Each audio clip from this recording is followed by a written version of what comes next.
بسم الله الرحمن الرحيم إن الحمد لله نحمده ونستعينه ونستغفره ونعوذ بالله من شرور أنفسنا ومن سيئات أعمالنا من يهده الله فلا مضل له ومن يضلل فلا هادي له وأشهد أن لا إله إلا الله وحده لا شريك له وأشهد أن محمدا عبده ورسوله أما بعد فقد قال الله تعالى في القرآن العظيم والفرقان المجيد أعوذ بالله من الشيطان الرجيم بسم الله الرحمن الرحيم يا أيها الناس اتقوا ربكم الذي خلقكم من نفس واحدة وخلق منها زوجها وبث منهما رجالا كثيرا ونساء واتقوا الله الذي تساءلون به والأرحام إن الله كان عليكم رقيبا.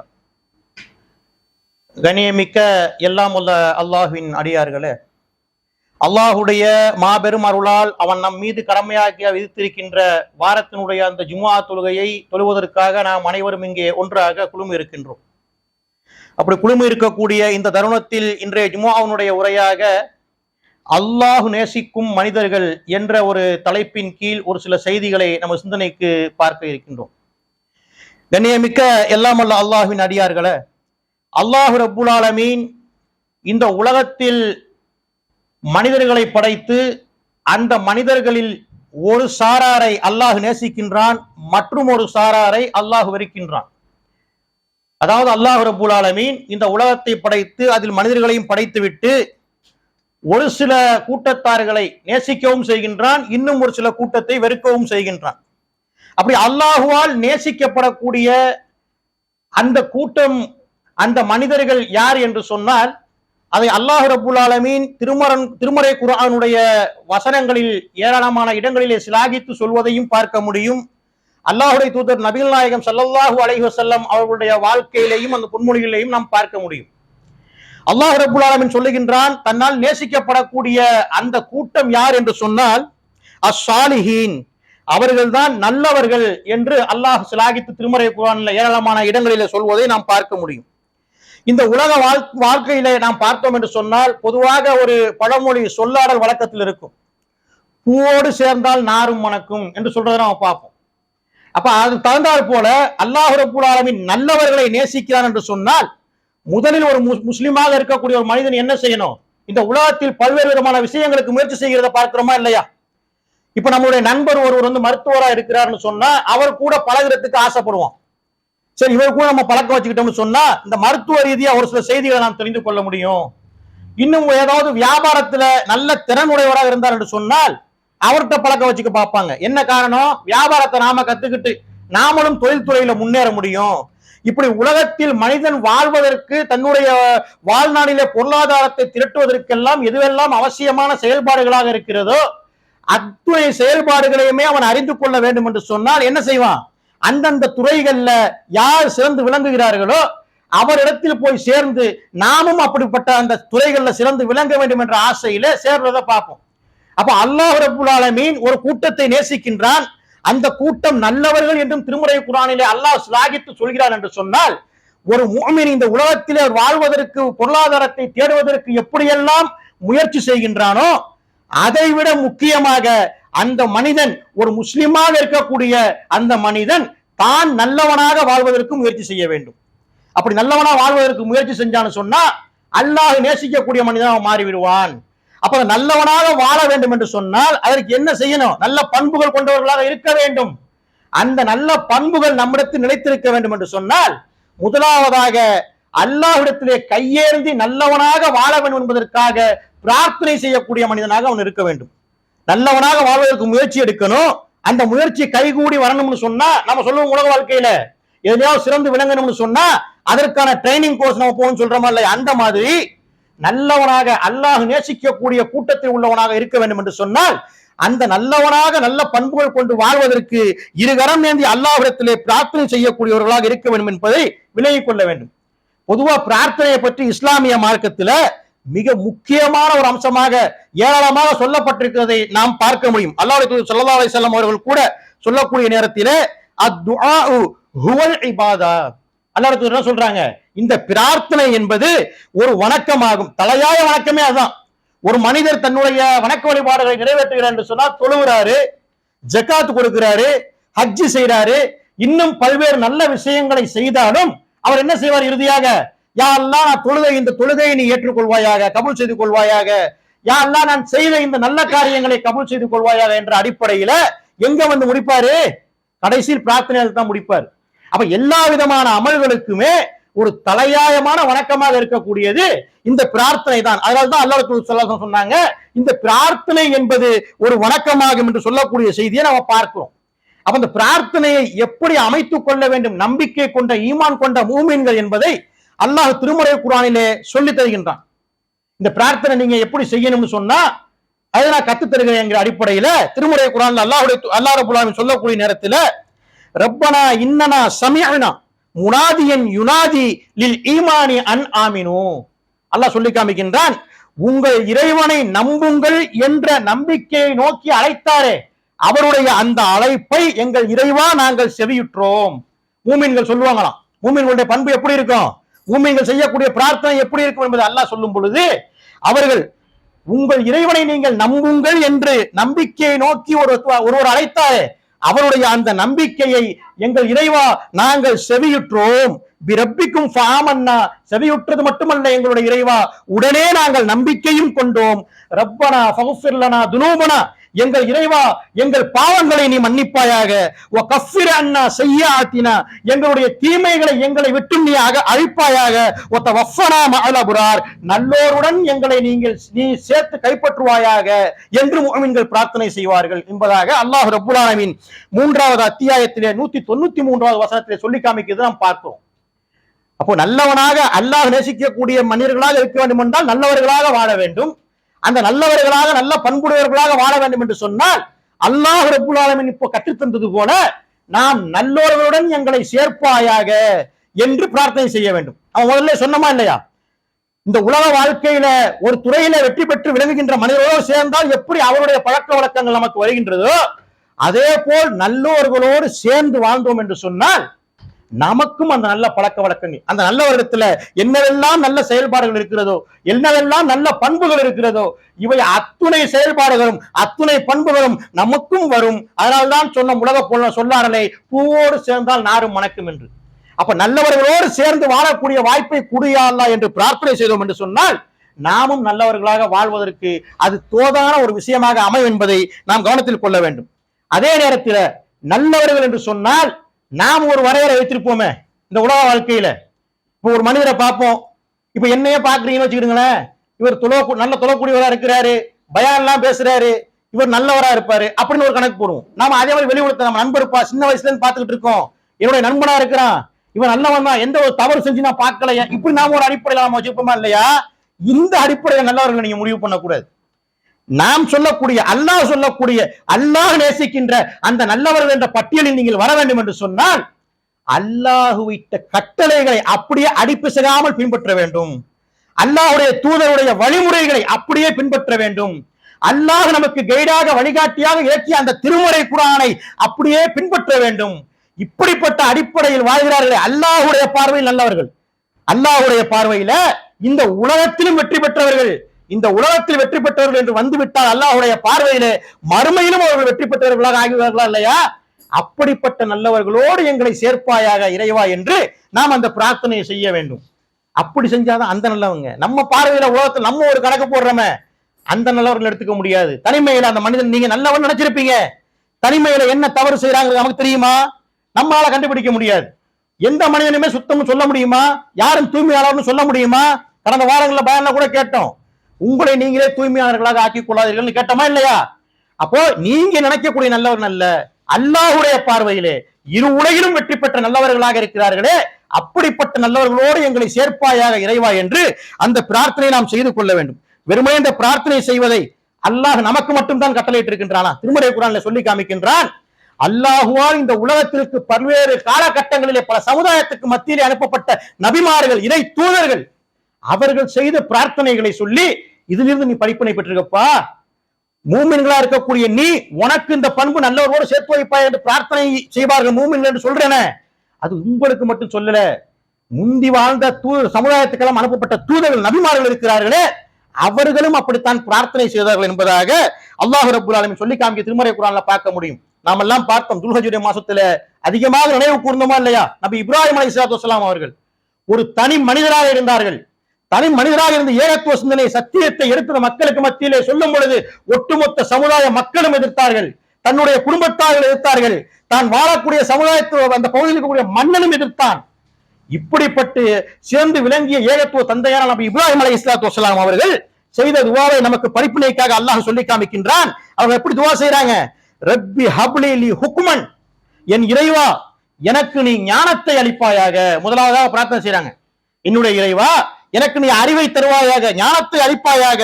வ அல்ஹிக்னி பிஸ்ஸாலிஹீன், என்னை நல்லோருடன் நீ சேர்ப்பாயாக என்பதாக இப்ராஹிம் அலைஹிஸ்ஸலாத்து வஸ்ஸலாம் அவர்கள் செய்த பிரார்த்தனையை 26வது அத்தியாயத்தில் 83வது வசனத்தில் அல்லாஹ் சொல்லி காமிக்கின்றான். நபிமார்கள்னா யாரு? அது நபி இப்ராஹிம் அலைஹிஸ்ஸலாத்து வஸ்ஸலாம் எப்படிப்பட்டவர்கள்? அல்லாஹுவால் பல நற்பெயர்களை நல்பட்டங்களை சூடப்பட்டவர்கள். ஒத்தஹதல்லாஹு இப்ராஹிம கலீலா, அவர் என்னுடைய இப்ராஹிம் என்னுடைய சிறந்த நண்பர் என்று அல்லாஹ் சொன்னானா இல்லையா? அப்ப அல்லாஹ்வுடைய நண்பனாக இருக்கக்கூடிய அப்படிப்பட்ட அந்த தூதரே சாதாரணமா துவாக்கெல்லாம் செய்யாம விட்டுட்டு போயிடலாம் தானே? இந்த உலகத்துல நாம அப்படித்தானே இருப்போம். ஒரு நிறுவனத்துல வேலை பார்க்கிறோம், ஒரு பள்ளிக்கூடத்துல காலேஜ்ல படிக்கக்கூடிய மாணவனா இருக்கிறாங்கன்னு சொன்னா அந்த படிச்சு கொடுக்குற வாத்தியாருக்கு அந்த லெக்சரருக்குலாம் நாங்க நல்ல மாணவனா சிறந்து வழங்கணும்னா அவர் சொல்வது போல கேட்டு நடக்கிறத பார்ப்போம். முன்னாடியே போய் அவர் கவனம் இருக்கிற மாதிரி அமர்றதை பார்ப்போம். தொழில வந்து முதலாளிக்கு தகுந்தாற் போல் நடக்கிறத பார்ப்போமா இல்லையா? அப்ப அந்த மாதிரி ஒரு உற்ற நண்பனாக தேர்ந்தெடுத்து விட்டா அப்ப அவங்க நல்லவங்க இல்லைன்னு சொல்ல முடியுமா? அப்ப அவர்களும் பிரார்த்தனை செய்யறாங்க.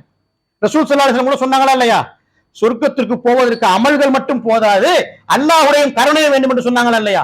அப்ப உங்களுக்கும் அல்லாஹ்வுடைய தூதரன் கேட்கும் பொழுது எனக்கும் தான் சொன்னாங்கல்ல. அப்ப தூதராக இருந்தாலும் அல்லாஹ் தன்னுடைய உற்ற நண்பன் என்று சொல்லிக் கொண்டாலும் அவங்க கேட்கிற துவாவை நமக்கு படிப்பினைக்காக சொல்லி காமிக்கிறான். நீ தொழுகிற, நீ ஜக்காத்து கொடுக்கிற, நீ மற்ற நல்ல அமல்கள் செய்யற, இதையெல்லாம் வைத்து நீ நல்லவன் நீனே முடிவு பண்ணிக்க கூடாது. என்னுடைய தூதரை பார், என்னால் உற்ற நண்பர் என்று சொன்னவரை பார், யான் வைத்த அத்துணை சோதனைகளிலுமே அத்தம்ம வெற்றி பெற்றாரே, அப்படிப்பட்ட அந்த இறை தூதர் செய்த பிரார்த்தனையை பார், இதிலிருந்து நீ படிப்பினை பெற்றுக்கொள். அவன் கேட்கிறாங்க என்னை நல்லோடன் சேர்ப்பாயாக என்பதாக. வேறு வசனங்கள் அல்லாஹ் சொல்லி காமிக்கின்றான். இப்படிப்பட்ட பிரார்த்தனை நபி இப்ராஹிம் அலைஹிஸ்ஸலாம் அவர்கள் செய்ததனால வலகத் இஸ்தஃபைனாஹு ஃபித் துன்யா, இப்ராஹிமையோ நாம் சின்னமாக இந்த உலகில் தூய்மையாளராக தேர்ந்தெடுத்தோம். வ இன்னஹு ஃபில் ஆகிரத்தி லமினஸ் ஸாலிஹீன், இன்னும் நிச்சயமாக நபி இப்ராஹிமை மறுமையில் நல்லடியார்களில் ஒருவராகவே அவர் இருப்பார் என்பதாக 2வது அத்தியாயத்தில் 130வது வசனத்தில் அல்லாஹ் சொல்லி காமிக்கிறான். அவங்க கேட்ட அந்த பிரார்த்தனைக்கு தகுந்தாறு போல அல்லாஹ் உறுதிமொழி கொடுக்குறான் திருமுறை குர்ஆன்ல. அப்ப அந்த பிரார்த்தனை என்பது மிக முக்கிய அவசியமாக இருக்கும். அந்த பிரார்த்தனையில யா அல்லாஹ் நீ நல்லவர்கள் என்று யாரெல்லாம் நீ நினைக்கிறாயோ, யாரை ஈருலகிலும் நல்லவர்கள் என்று நீ பட்டியல் போட்டு வைத்திருக்கின்றாயோ அப்படிப்பட்ட நல்லவர்களோடு எங்களை சேர்ப்பாயாக என்ற பிரார்த்தனை நமக்கு மிக மிக முக்கிய அவசியம் என்பதை நபி இப்ராஹிம் அலைஹிஸ்ஸலாத்து வஸ்ஸலாம் அவர்களே செய்யக்கூடிய பிரார்த்தனையிலிருந்து படிப்பினையாக பெற்றுக்கொள்ள முடியும். இன்னும் பார்த்தோம் என்று சொன்னால் நபி யூசுப் அலைஹிஸ்ஸலாத்து வஸ்ஸலாம் அவர்கள் கடைசி காலத்தில் செய்த பிரார்த்தனையும் நமக்கு படிப்பினையாக அல்லாஹ் சொல்லி காமிக்கின்றான். எந்த அளவிற்கு அவங்க பிரார்த்தனை செய்யறாங்க பாருங்க. ரப்பி கது ஆத்தைத்தனி மினல் முல்கி, என் இறைவனே நிச்சயமாக எனக்கு நீ ஆட்சியையும் தந்தருள் புரிந்து, வ அல்லம்தனி மின் தஅவீலில் அஹாதீஸ், கனவுகளுடைய வியாக்கியானங்களை எல்லாம் அர்த்தங்களை எல்லாம் எனக்கு கற்பித்தாய். ஃபாத்திர சமாவாத்தி வல் அர்ல், வானங்களையும் பூமியையும் நீதான் படைத்திருக்கின்றாய். அந்த வலியி ஃபித் துன்யா வல் ஆகிரா, இம்மையிலும் மறுமையிலும் என்னை பாதுகாக்கக்கூடிய பாதுகாவலனும் நீதான். தவஃபினி முஸ்லிமன், முற்றிலும் உனக்கு வழிபட்ட முஸ்லிமாக என்னை நீ கைப்பற்றிக் கொள்வாயாக.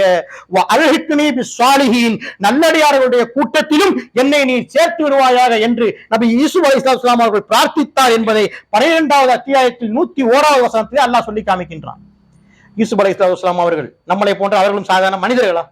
மனிதர்கள் தான். ஆனா அல்லாஹ்விடத்திலிருந்து தூதுத்துவம் பெற்ற சிறப்புமிக்க நபியாக இருந்தார்களா இல்லையா? ஏகத்துவத்தை மக்களுக்கு மத்தியில் எடுத்து சொன்னார்களா இல்லையா? அப்படிப்பட்ட நபிமார்களே இந்த பிரார்த்தனை செய்திருக்கிறார்கள் என்று சொன்னால் இந்த நல்லோர்களோடு எங்களை சேர்த்து வைப்பாயாக யா அல்லாஹ் என்ற பிரார்த்தனை நாம் எந்த அளவுக்கு முக்கியமாக செய்யணும். அப்படி செஞ்சோம்னு சொன்னா கலப்படம் இல்லாம செய்யணும். இந்த உலக வாழ்க்கையில அல்லாஹுக்கு கட்டுப்பட்ட காரியங்களில் ஈடுபட்டவர்களாக செய்யணும். நான் ஒரு சில விஷயங்கள்ல ஹராமாத்தா இருப்பேன், மார்க்கத்துக்கு மாற்றமா நடப்பேன், பிரார்த்தனை செய்வேன்னா அந்த பிரார்த்தனை அங்கீகரிக்கப்படாது. அப்ப எப்படி இவ்வளவு பெரிய தூய்மையானவர்களாக நபி இப்ராஹிம் அலைஹிஸ்ஸலாத்து வஸ்ஸலாம் அல்லாஹ்வுடைய நண்பராக இருந்தார்கள், நபி யூசுப் அலைஹிஸ்ஸலாம் அவர்களை அல்லாஹ் ரப்பல் ஆலமீன் தூய்மைப்படுத்தி திருமறை குர்ஆன் வசனங்களை சொல்லி காமிக்கின்றான். அப்ப அப்படியெல்லாம் இருக்கக்கூடிய அந்த தூதர்களை இந்த பிரார்த்தனைகளை செய்திருக்கிறார் என்று சொன்னால் நாம நபி யூசுப் அலைஹிஸ்ஸலாம் அவர்கள் சொல்லக்கூடிய விஷயம் என்ன? எனக்கு ஆட்சி அதிகாரத்தை தந்தருள் புரிந்திருக்கின்றாய், எனக்கு கனவுகளுடைய அந்த அர்த்தங்களை வியாக்கியானங்கள் எல்லாம் புரிந்து கொள்ளக்கூடிய அளவுக்கு அறிவை ஞானத்தை தந்திருக்கின்றாய். இன்று எல்லா செய்தியை சொல்லி தந்த நியமத்துகளை சொல்லி காமித்து என்னை நீ முஸ்லிமாக கைப்பற்றிக் கொள்வாயாக, என்னை நல்லடியார்களோடு சேர்த்துக் கொள்வாயாக என்ற பிரார்த்தனை செய்யறதை பார்க்கிறோமே. நமக்கு எவ்வளவு பெரிய நியமத்துகளை எல்லாம் அல்லாஹ் தந்திருக்கின்றான். ஒவ்வொரு விஷயத்தையும் ஒவ்வொரு மனிதனுக்கு நியமத்துக்கு அல்லாஹ் அருட்கொடை கொடுத்திருக்கானா இல்லையா? ஒவ்வொரு கல்வியில சிறந்து விளங்குவாரு, இன்னொருத்தருக்கு கல்வியில சிறந்து விளங்கி இருக்க மாட்டார், படிக்காதவரா இருப்பாரு. ஒருத்தர் பொருளாதாரத்தில் மிகுந்த செல்வந்தரா இருப்பாரு, ஒருத்தர் பரம ஏழையா இருப்பாரு. ஏழையா இருக்கக்கூடியவர் நல்ல கை கால் சலாமத்தோட இருப்பாரு. இன்னும் சில பேரை பார்த்தா ஒரு கை இல்லாதவர்களாக உடல் ஊனமுற்றவர்களாக இருப்பார்கள். உடல் ஊனம் உறாமல் நல்ல விதமாக இருக்கக்கூடியவர்கள் சில பேர் பார்த்தா புத்தி சுவாதீனம் இல்லாதவர்களாக இருப்பார்கள். இப்படி எல்லாம் ஒருவரை ஒருவர் தாழ்ந்திருக்கக்கூடிய நிலையை பார்த்து அந்த நியமத்துகளை உணர்ந்திருந்தோம் என்று சொன்னால் உண்மையிலேயே அல்லாஹு தான் இதையெல்லாம் நமக்கு தந்திருக்கின்றான். எனக்கு தந்த பொருளாதாரம் அல்லாஹ் தான் தந்தான், எனக்கு தந்த நல்ல குடும்பம் அல்லாஹ் தான் தந்தான், எனக்கு தந்த சாலிஹான குழந்தைகளை அல்லாஹ் தான் தந்தான் என்ற அடிப்படையில் இந்த நியமத்துகளை விளங்கி அல்லாஹுடைய ஆற்றலை ஒரு மனிதன் விளங்கினான் என்று சொன்னால் அவனுடைய பிரார்த்தனை நபி யூசுப் அலைஹிஸ்ஸலாம் அவருடைய பிரார்த்தனை போல அமையுமா இல்லையா? நாம நினைச்சுக்கிறது என்னன்னா, இந்த உலகத்துல வாழ்ற காலத்துல எதுவெல்லாம் நமக்கு வந்திருக்கிறதோ எல்லாம் நம்ம அறிவினால் நம்ம சம்பாதிச்சோம். நபி யூசுப் அலைஹிஸ்ஸலாம் எப்படி அழகா சொல்றாங்க பாருங்க. இந்த வியாக்கியானங்கள் அர்த்தங்களை கனவுகளுடைய விஷயங்களை தெரிந்து கொள்ளக்கூடிய அளவுக்கு ஞானத்தை நீதான் தந்தாய்ங்கிறாங்க. என்னைக்காவது நாம சொல்லியிருப்போமா? நாம இருக்கக்கூடிய நாடுகள்ல இருந்து இந்த வெளிநாட்டுக்கு வந்து தொழில் செய்யக்கூடிய அளவுக்கு நீதான் அருள் புரிந்திருக்கிறாய். இல்ல பொருளாதாரம் மிகுந்த கிடைக்கின்றது, இதன் மூலம் ஊர்ல நான் சிறந்து விளங்குகின்றேன், பல வீடுகளை கட்டியிருக்கின்றேன், பல வீடுகளை கட்டி வாடகைக்கு விட்டிருக்கின்றேன், அதுல எனக்கு பொருளாதார வருமானம் வருகிறது, இப்படிப்பட்ட ஒரு வாய்ப்பை தந்தது, அதுல இந்த தொழில முன்னேறி சம்பாதிக்கக்கூடிய அளவுக்கு அறிவை தந்தது நீதான் யா அல்லாஹ் என்று என்னைக்காவது சொல்லி நாம பிரார்த்தனை செஞ்சிருக்கிறோமா? அல்லாஹ்வுக்கு நன்றி செலுத்தி செய்கிறது இல்ல. இதிலே படிப்பனையா பெறணும். அப்ப கொடுத்த நியமத்துகளை எல்லாம் சொல்லி காண்பித்து இதற்காக அந்த நியமத்துகளை நீதான் வழங்கினாய், உன்னை தவிர யாராலும் கொடுக்க முடியாது என்று சொல்லி இது மட்டும் எனக்கு பத்தாது யா அல்லாஹ், நல்லடியார்களோடு என்னை நீ ஈர் உலகிலும் சேர்த்து வைப்பாயாக என்ற பிரார்த்தனையும் செய்யக்கூடிய மனிதர்களாக நாம் இருப்பதற்கு விலகிக் கொள்ள வேண்டும். அப்படித்தான் இந்த நபி யூசுப் அலைஹிஸ்ஸலாம் பிரார்த்தனையை படிப்பனையாக பெறுவதை பார்க்கிறோம். இன்னும் ஒரு சம்பவத்தை நாம் பார்க்க முடியும். அல்லாஹ் ரப்பல் ஆலமீன் நபிமார்களை எல்லாம் அந்த நோய்வாய்ப்பட்டிருந்தார்கள் சொன்னா அல்லது மரண தருவாய்கள் இருந்தார்கள் என்று சொன்னால் அவர்களுக்கு 2 சாய்ஸை கொடுப்பான் அல்லாஹ் ரப்பல் ஆலமீன். நீங்கள் இந்த உலகத்தில் வாழ்வதற்கு ஆசைப்படுகிறீர்களா அல்லது மறுமையில் என்னோடு வந்து இருப்பதற்கு நீங்கள் விரும்புகிறீர்களா என்ற அடிப்படையில அல்லாஹ் ரப்பல் ஆலமீன் 2 சாய்ஸை கொடுப்பானா. அது நபிகள் நாயகம் ஸல்லல்லாஹு அலைஹி வஸல்லம் அவர்களுடைய அந்த மரண தருவாயில ஆயிஷா அம்மா அவங்க அறிவிக்கக்கூடிய ஒரு சம்பவத்தை பார்க்கிறோம். ரசூல் ஸல்லல்லாஹு அலைஹி வஸல்லம் அவர்கள் தன்னுடைய நோய் அதிகமாகி வலி ஏற்பட்டு இருமல் எல்லாம் இரும்பிக் கொண்டிருக்கக்கூடிய அந்த நேரத்திலே அவர்கள் செய்த பிரார்த்தனை. நபி ஆயிஷா அம்மா அவர்களுடைய இல்லத்தில் தான் இருந்தார்கள். நம்ம ஹதீஸ்ல பார்ப்போம், அந்த வரலாற்றுல அவர்கள் மடியிலே தலை வைத்து படுத்திருந்தார்கள் பார்ப்போம். அந்த நேரத்தில் அவங்க சொல்றாங்க, ஃபஸமிஅத்துஹு யகூலு, நபிகள் நாயகம் ஸல்லல்லாஹு அலைஹி வஸல்லம் அவர்கள் சொன்ன அந்த பிரார்த்தனையை நான் செவியுற்றேன். மஅல்லதீன அன்அமல்லாஹு அலைஹிம் மினன் நபியின், யா அல்லாஹ் என்னை உன்னுடைய இறை தூதர்களோடு சேர்த்து விடு, சித்திகீன் என்னை சித்திகீன்களோடு சேர்த்து விடு, சுஹதாஇ வஸ்ஸாலிஹீன் என்னை ஷஹீதுகளோடு சேர்த்து விடு, ஃபஅலிம்து அன்னஹு ஹுய்யிர நீ என்னை நல்ல சாலிஹீன் என்ற நல்லவர்களோடு சேர்த்து விடு என்பதாக அல்லாஹ்வுடைய தூதர் ஸல்லல்லாஹு அலைஹி வஸல்லம் அவர்கள் பிரார்த்தனை செய்தார்கள் என்பதாக ஆயிஷா அம்மா அவங்க சொல்றாங்க. சொல்லிவிட்டு எனக்கு உடனே புரிந்து விட்டது, அல்லாஹ் மரண நேரத்தில் ஒவ்வொரு நபிக்கும் 2 விருப்பங்களை கொடுப்பான், அதுபோன்று என்னுடைய கணவன் ரசூல் ஸல்லல்லாஹு அலைஹி வஸல்லம் அவர்களுக்கும் 2 விருப்பத்தை கொடுத்து விட்டான். ஆனால் அவர்கள் மறுமையை தேர்ந்தெடுத்துக் கொண்டார்கள், நல்லவர்களோடு சேர்வதையே அவர்கள் விருப்பப்பட்டு தேர்ந்தெடுத்துக் கொண்டார்கள் என்பதான் புரிந்து கொண்டேன் என்பதாக அவங்க சொல்லக்கூடிய செய்தியை புகாரில 4586 ஹதீஸாக பதிவு செய்திருக்கிறத நாம் பார்க்கிறோம். அப்ப எல்லா நபிமார்களும் அப்படித்தான் பிரார்த்தனை செஞ்சிருக்கிறாங்க. இந்த ஒரு விஷயம் நமக்கு படிப்பனையா போதுமா இல்லையா? நாம என்னென்னமோ காரணங்களுக்கு பிரார்த்தனை செய்யறோம்ல. நம்ம இங்க இருக்கிறோம், ஊர்ல மனைவிக்கு பிள்ளைங்களுக்கு உடம்பு சரியில்லைன்னா உடனே அதுக்காக ஒரு பிரார்த்தனை தொழுகையில செய்யறோம். இல்ல நம்ம பொருளாதாரத்துல லேசா மந்த நிலை ஏற்பட்டா பொருளாதாரத்தை பெருக்குவதற்கு பிரார்த்தனை செய்யறோம். ஏராளமான விஷயங்களுக்கு பிரார்த்தனை செய்யக்கூடியவங்களா இருக்கிறோம். ஒவ்வொருத்தருமே தன்னை சிந்தித்து பாருங்க, சுயபரிசோதனை செஞ்சு பாருங்க. நாம் இன்று ஃபஜ்ர் தொழுகை வரை செய்த பிரார்த்தனையில நல்லோர்களோடு என்னை சேர்த்து விடியா அல்லாஹ் என்ற பிரார்த்தனையை சேர்த்து செய்திருக்கிறோமா? அப்படியே நம்முடைய உள்ளமே குறுக்கும். இதெல்லாம் நம்ம செய்யவே இல்லையே. நாம செய்யற பிரார்த்தனை உடல் ஆரோக்கியத்தை கொடு, தொழில முன்னேற்றத்தை கொடு, இப்படித்தான் நம்ம பண்ணிட்டு இருப்போம்.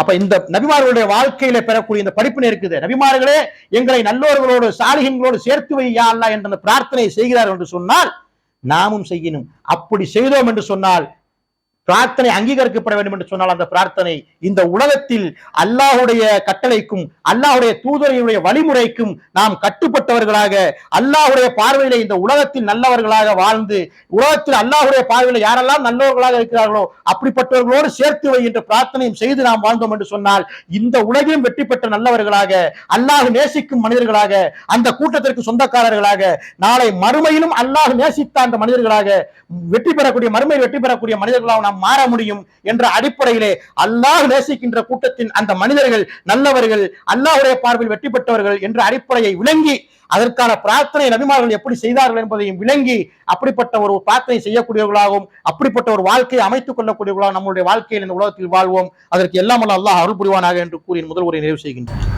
அல்ஹம்துலில்லாஹி ரப்பில் ஆலமீன் வஸ்ஸலாத்து வஸ்ஸலாமு அலா ஹாத்தமில் அன்பியா வல் முர்சலீன்.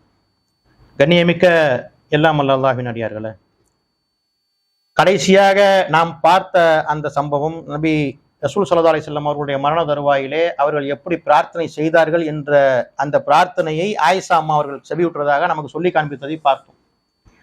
அது வெறுமனே அல்லாஹ்வுடைய தூதர் ஸல்லல்லாஹு அலைஹி வஸல்லம் அவர்களாகவே அந்த பிரார்த்தனை செய்தார்களா என்று பார்த்தால் அப்படி சொல்ல முடியாது. அல்லாஹ் ரப்புல் ஆலமீன் திருமறை குர்ஆனிலே அதை கற்றுத் தந்திருக்கின்றான். எந்த அளவிற்கு அந்த வசனத்தில் அல்லாஹ் சொல்லி காமிக்கிறான் என்று சொன்னான், وَمَن يُطِعِ اللَّهَ وَالرَّسُولَ فَأُولَٰئِكَ مَعَ الَّذِينَ أَنْعَمَ اللَّهُ عَلَيْهِمْ. யார் அல்லாஹுக்கும் அவருடைய தூதருக்கும் கீழ்ப்படிந்து நடக்கின்றார்களோ அவர்கள் அல்லாஹ்வின் அருளை பெற்ற, நல்லா விளங்கிக்கிறீங்க இந்த வசனத்தை உள்வாங்கிறதுக்கு முன்னாடி நல்லா உள்வாங்கி பாருங்க. யாரெல்லாம் இந்த உலகத்தில் அல்லாஹுக்கு கட்டுப்பட்டு அல்லாஹுடைய தூதருடைய வழிமுறைக்கு கட்டுப்பட்டு வாழ்கின்றார்களோ அப்படிப்பட்ட அந்த மனிதர்கள் அல்லாஹ்வின் அருளை பெற்ற மினன் நபியின் நபிமார்கள், சித்திகின் சத்தியவான்கள், சுஹதாக்கள் உயிர் தியாகிகள், சாலிஹீன்கள், நல்ல அமல்களை செய்யக்கூடிய நல்லவர்கள் ஆகியோர்களுடன் அவர்கள் மறுமையில் இருப்பார்கள். ஹஸன உலாயிக ரஃபீகா என்று ஒரு பட்டத்தையும் கொடுக்குறான், நல்ல ஒரு இதையும் கொடுக்குறான், ஒரு பண்பு, ஒரு தரஜா மாதிரி. என்ன சொல்றான்? ஹஸன உலாயிக ரஃபீகா, இவர்கள் தான் மிக அழகான தோழர்கள் என்பதாக திருமறை குர்ஆனில 4வது அத்தியாயத்தில் 69 சொல்லி காமிக்கிறான். அப்ப யார சொல்லி காமிக்கிறான்? நல்ல தோழர்கள் நல்லவர்கள்னு. யார் நாளைக்கு அந்த பட்டியலில் இருப்பான்? நல்லவர்களோடு சேர்த்து வைப்பார். பிரார்த்தனை செஞ்சாங்க நபிமார்கள். அல்லாஹ்விடத்துல சிறந்த மனிதர்கள் நாம பாக்குறோமே. அல்லாஹுக்கும் அல்லாஹுடைய தூதருக்கும் கட்டுப்பட்டு யார் இந்த உலகத்தில் வாழ்ந்தார்களோ அவர்கள் அல்லாஹுடைய அருளை பெற்ற நபிமார்கள், சித்திகீன்கள், சுஹதாக்கள், சாலிஹீன்கள், அவர்களோடு நாளை மறுமையிலே ஒன்றாக இருப்பார்கள். அவர்கள் தான் அழகான தோழர்கள் அப்படின்னு அல்லாஹ் சொல்லி காமிக்கிறான். இந்த உலகத்துல நாம எத்தனை பேருடைய நட்பு கிடைக்கணும்னு நாம ஆசைப்படுறோம். முதல்ல பார்த்தோமா இல்லையா? ஒரு நண்பர் மருத்துவரா இருந்தாருன்னா அவருடைய நட்பு கிடைக்கணும்னு ஆசைப்படுறோம். தொழில சிறந்து விளங்குனா அவருடைய நட்பு கிடைக்கணும்னு ஆசைப்படுறோம். இன்னும் வேறு வேறு வகையில் அவர் சிறந்து விளங்குனார்னு சொன்னா அதற்காக நாம ஆசைப்படுறோமா இல்லையா? ஒரு நண்பர் இருப்பாரு, ஒரு இடத்துக்கு ஒரு ஃபங்க்ஷனுக்கு எதுக்காக போனாருன்னா அவருக்கு மரியாதை அதிகமா கொடுக்கப்படுறத பார்ப்போம். காரணம் அவருடைய ஏதாவது ஒரு விஷயத்துல அவர் வந்து சிறந்து விளங்குறவரா இருப்பாரு. அப்ப இவரோடு சேர்ந்து போனா நமக்கும் அந்த இது கிடைக்குமே ஆசைப்படுவோமா இல்லையா? அப்ப அதே மாதிரி இப்ப அல்லாஹ்வுடைய அருளை பெற்ற நபிமார்கள், சித்திகீன், சுஹதாக்கள், சாலிஹீன்களோடு நாம் இருக்க வேண்டும் என்று சொன்னால் அல்லாஹ்வுடைய வாயால் இவர்கள் தான் நல்ல மிக அழகான தோழர்கள் என்று அந்த சொன்னானே அந்த வார்த்தைகளுக்கு சொந்தக்காரர்களாக ஆக வேண்டும் என்று சொன்னால் நாம் நல்லவர்களாக இந்த உலகத்தில் அல்லாஹ்வுக்கு கட்டுப்பட்டு வாழ வேண்டும். உனக்கு கட்டுப்பட்ட நல்லவர்களோடு என்னை சேர்த்து வையா அல்லாஹ் என்ற பிரார்த்தனையையும் சேர்த்து செய்யக்கூடியவர்களாக இருக்க வேண்டும் என்பதை இதன் மூலம் விலகிக் கொள்கின்றோம். இன்னும் பார்த்தோம்னு சொன்னா, இன்னும் சொல்ல போனா நல்லவர்களாக வாழ்ந்தோம்னு வச்சுக்கிடுங்களேன், அல்லாஹுக்கு அல்லாஹ் தூதருக்கு கட்டுப்பட்டு நமக்கு அதனுடைய அந்த பரக்கத்தை மிகப்பெரிய ஒரு அருள் அல்லாஹ் செய்யறான். நமக்கு அல்லாஹுடைய அருள் இருக்குது, மிக மிக ஒரு நம்ம எண்ணியே பார்க்க முடியாது, அளவற்ற அருளாக வர்றதை பார்க்கிறோம். நம்ம தொழுகிறோம் இல்லைங்க, தொழுகையில என்ன செய்யறோம்? 2வது அமர்வுல 4 ரக்காத் வரும் இல்ல, கடைசி அமர்வுல அத்தஹியாத்து ஓதுறோமா இல்லையா? அந்த அத்தஹியாத்துல பாருங்க, நமக்காக பல மக்கள் துவா செய்யறாங்க. நல்லவர்களா வாழ்கிறாங்கல்ல, இந்த உலகத்திலும் அல்லாஹுக்கும் அல்லாஹ்வுக்கும் கட்டுப்பட்ட நல்லவர்களாகவும் மறுமையில் நல்லவர்களாக சேர்ந்து விளங்க வேண்டும் என்பதற்காக வாழ்றாங்களா இல்லையா? உண்மையிலேயே ஒவ்வொரு மனிதனுக்கும் தெரியும். நீங்களே இடம் போட்டு பாத்துக்கிடுங்க, அல்லாஹ்வுடைய தூதருக்கு கட்டுப்பட்டு அல்லாஹுக்கும் கட்டுப்பட்டு நல்லவனா நான் வாழ்றேனா இல்லையாங்கிறது எனக்கு தெரியும். அதே மாதிரி ஒவ்வொருத்தரும் நினைச்சுக்கிடுங்க. அப்படி நல்லவர்களாக வாழ்ந்தான்னு சொன்னா அத்தஹியத்துல்லாஹி வஸ்ஸலவாத்து தய்யிபாத்து அஸ்ஸலாமு அலைனா அஸ்ஸலாமு அலைக்க அய்யுஹன் நபியு வரஹ்மத்துல்லாஹி வபரகாத்துஹு அஸ்ஸலாமு அலைனா வ அலா இபாதில்லாஹி ஸாலிஹீன் அந்த வார்த்தை வருது பாத்தீங்களா? அதுல அல்லாஹ்வுடைய தூதர் ஸல்லல்லாஹு அலைஹி வஸல்லம் இந்த துஆவை கற்றுக் கொடுத்து விட்டு சொல்றாங்க. எந்த அளவுக்கு சொல்றாங்கன்னா, நீங்கள் இப்படி இந்த அத்தஹியாத்துல இந்த பிரார்த்தனையை செய்தால் இந்த பூமியில் உள்ள அத்துணை நல்லவர்களுக்கும் இந்த பிரார்த்தனை போய் சேரும். இப்ப நான் சொல்கிற அத்தஹியாத்தை ஓதும்போது அலா இபாதில்லாஹி ஸாலிஹீன் ஒரு பிரார்த்தனை செய்யறனா இல்லையா, அந்த பிரார்த்தனை ஒரு மனிதர் உண்மையிலே அல்லாஹ்வுடைய பார்வையிலையும் அல்லாஹ்வுடைய தூதருடைய வழிமுறையை பின்பற்றி அல்லாஹ்வுடைய பார்வையில நல்லவரா இருக்கிறார்னு சொன்னா, நான் தொழுது செய்யற இந்த பிரார்த்தனை இருக்குதே அது அவருக்கு கேட்கக்கூடிய பிரார்த்தனையா போகும். எப்படி அல்லாஹ்வுடைய தூதர் சொல்லி காமிக்கிறாங்கன்னா, இதில் எங்கள் மீதும் அல்லாஹ்வுடைய பாதுகாப்பு நிலவட்டும் என்று சொல்வது மட்டுமல்லாமல் இந்த பூமியில் உள்ள சாலிகான நல்லவர்கள் மீதும் எல்லோரின் மீதும் அல்லாஹ்வுடைய பாதுகாப்பு நிலவட்டும் என்ற வார்த்தை அதிலே அர்த்தம் வருகிறது என்பதாக சொல்லி காமிக்கிறாங்க. அப்போ நல்லா நினைச்சு பாருங்க, நமக்கு முன்னால் வாழ்ந்த நபிகள் நாயகம் ஸல்லல்லாஹு அலைஹி வஸல்லம் அவர்கள் தொழுகும்போது ஓதுன இந்த துஆ செய்த இந்த பிரார்த்தனை நமக்கு இருக்கிறது. அதற்கு பிறகு அவருடைய சஹாபாக்களுடைய தோழர்கள் தொழுகும்போது செய்த அத்தஹியாத்துல ஓதுன இந்த பிரார்த்தனை நமக்கு இருக்கிறது. அதற்கு பிறகு தாபியின்கள், தபோ தாபியின்கள், அதற்கு பிறகு வாழ்ந்த நல்லடியார்கள், இது வாழ்ந்து கொண்டிருக்கின்ற முஸ்லிம்கள், நமக்கு முன்னால் மறைந்து சென்ற முஸ்லிம்கள் தொழுபவர்களாக இருந்தார்கள் என்றால் அவர்கள் செய்த பிரார்த்தனை, நமக்கு பிறகு பிறந்த இந்த உலகத்தில் முஸ்லிமாக வாழக்கூடிய மக்கள் அவர்கள் தொழுபவர்களாக இருந்து அவர்கள் இந்த பிரார்த்தனை செய்யும் பொழுது எப்படி தொண்டு தொட்டு அப்படியே பிரார்த்தனை கிடைக்குது பாருங்க. அப்ப நல்லவர்களாக இருந்தால் ஒட்டுமொத்த உலகத்தில் இருக்கக்கூடிய முஸ்லிம்கள் அனைவரும் தொழும் பொழுது இந்த அத்தஹியாத்துல இந்த வார்த்தையை சொல்லும் பொழுது நமக்கான பிரார்த்தனையாக அது வந்து அமைகிறத பார்க்கிறோம். அப்ப நல்லவனாக நம்ம வாழ்றதுக்கு எவ்வளவு முயற்சிக்கணுங்க. இந்த உலகத்துல குடும்பத்துல நல்லவனா காட்டிக்கணும், அண்ணன் நம்பிட்டு நல்லவனா காட்டிக்கணும், ஊர் மக்கள்கிட்ட நல்லவனா காட்டிக்கிறதுக்காக எவ்வளவு பெரிய அயோக்கியனா இருந்தாலும் கூட வெளி உலகத்துல நல்லவனா நடிக்கிறானா பாக்குறோமா இல்லையா? அப்ப அப்படி என்ன இருக்கும் பொழுது நாம அல்லாஹ்விடத்துல நல்லவனாக இருக்கணும், சிறந்த மனிதனாக விளங்க வேண்டும். இந்த அத்தஹியாத்திலே ஓதக்கூடிய கேட்கக்கூடிய இந்த பிரார்த்தனை எல்லா மக்களும் கேட்கும் பொழுது அதற்கு நாம் சொந்தக்காரராக ஆக வேண்டும் என்று சொன்னால் உண்மையிலேயே நாம அல்லாஹ்வுடைய பார்வையில் நல்லவனா இருக்குன்னு ஆசை வருதா இல்லையா? அப்போ அதுக்கு யாராவது என்றைக்காவது முயற்சி செஞ்சிருக்கிறோமா? அப்ப விளங்கணும், இந்த பிரார்த்தனை இருந்தது என்று சொன்னால் இதை விட ஒரு சிறந்த பாதுகாப்பு இந்த உலகத்தில் நமக்கு எதுவுமே இல்லை.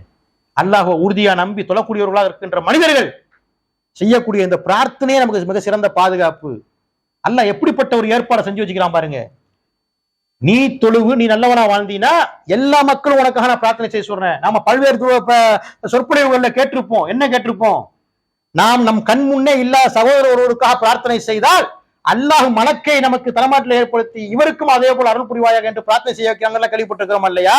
இங்க பாருங்க, ஒட்டுமொத்த உலகத்தில் உள்ள முஸ்லிம்களுடைய பிரார்த்தனை நமக்கு வேண்டும் என்று சொன்னால் நாம் அல்லாஹ்வுடைய பார்வையில் நல்லவர்களாக வாழ்வதற்கு முயற்சி செய்ய வேண்டும்.